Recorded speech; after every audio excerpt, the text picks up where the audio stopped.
teaches us that the environment is our teacher? Spiritualism, understanding of the world around us, cognition, mind, perception towards the external facets teach us that we need to learn from everywhere and everybody around us.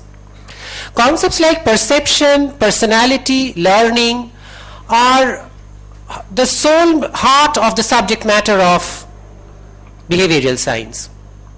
Without an open mindset, we cannot build our personality. Neither can we build our perception.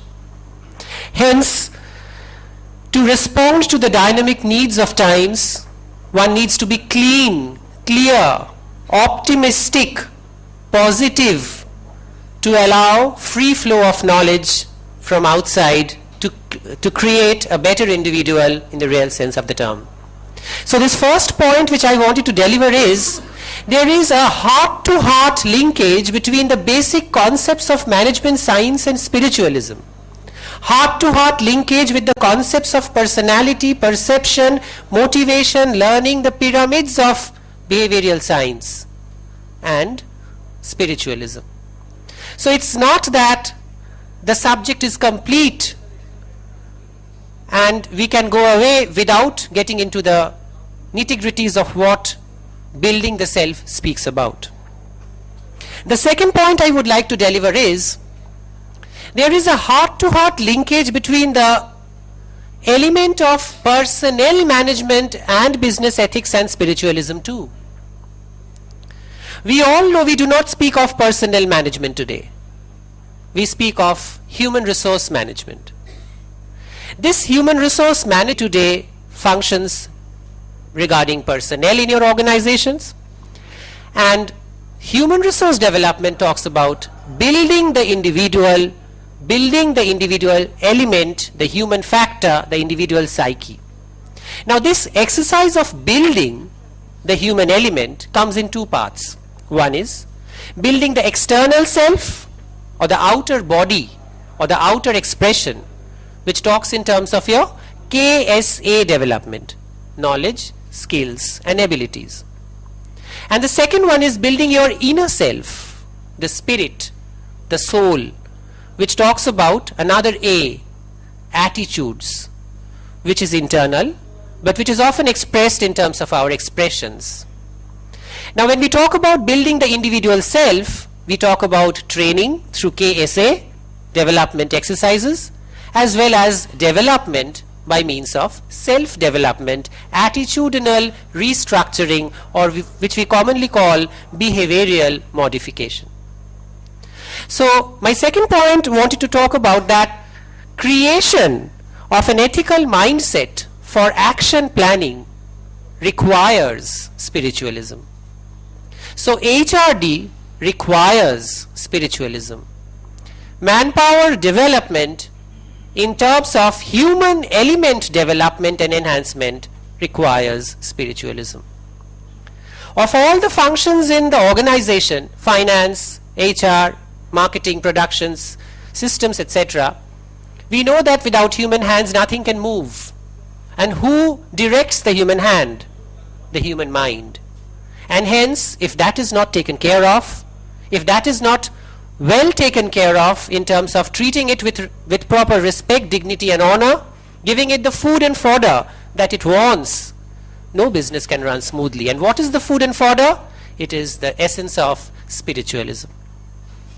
My third point I would want to focus on is that spiritualism is true a concept which may be practiced for business development, but it's not an end. It is not an end. It is rather a means to an end. What do I mean by this term, means to an end? It is a pathway towards some ultimate goal.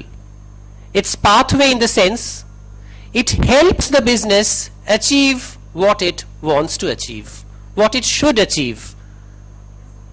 It talks about development, accountability, reasoning, responsibility, but in the moral connotation. Going back to our class 10 textbooks, we need to reopen them and learn about moral science, which speaks of moral development, which speaks of moral reasoning, which speaks of moral responsibility, moral accountability. I should be accountable to what I'm supposed to do morally. Who else can be the best monitor to myself other than me? So spiritualism has to be something within yourself, a guiding force. In this connection, going back to Freud, he talks about id, ego and superego. Id is what we feel like doing at a given point in time. Ego allows or disallows us to do it. And superego gives us a value judgment to it. Doing this is good or doing this is bad. So who can monitor? Not my teacher, neither my mother or father, nor my son, nor anybody on earth but me. So let me train me in the lines of spiritualism. It is not an extra exercise. It is just a belief, a faith, an understanding, a way of life that draws you towards the best way of doing things, not only professionally, but of course also familially. Finally, I would like to say that our systems, our organizations are basically a tri-unit system consisting of an input mechanism, a processing unit and an output. Same goes for an individual. We are an input, processing unit as well as an output. I come here from Kolkata. I leave my regular teaching job as well as my administration as dean there because I want to gain something. I want to learn something. I want to go beyond the four walls. Somebody talked about look beyond when you leap. That means you open up. You open your windows. I wanted to come here to learn more about these issues of spiritualism and ethics so that I can extend my subject matter, the walls of my subject matter, OB and HR. That is my input. And how I perceive this seminar, how I perceive the speakers, how I perceive the endeavor of this institute, if I'm fatigued by the journey, how do I perceive that? It all talks about my processing unit, my cognition, my mind, my understanding, my individuality, my self. And that self should be fed with spiritualism and ethics so that I feel correctly, I breathe correctly, I speak correctly, because I would be able to understand correctly. And those elements of breathing, feeling and responding to what I see is the output. If each of us feel this way, if each of us gather knowledge from the outer world in terms of input, start perceptions on the basis of spiritualism, to do what is right, to understand properly what is right, output can never be evil. Output can never be suboptimal. So let all of us strive together not to work hard, but to work smart and work proper through the strides of spiritualism and business ethics. Without much of deliberations, I would want to allow a little more time for the speakers here so that they can get to talk to you and let you know about what they have written down. Thank you and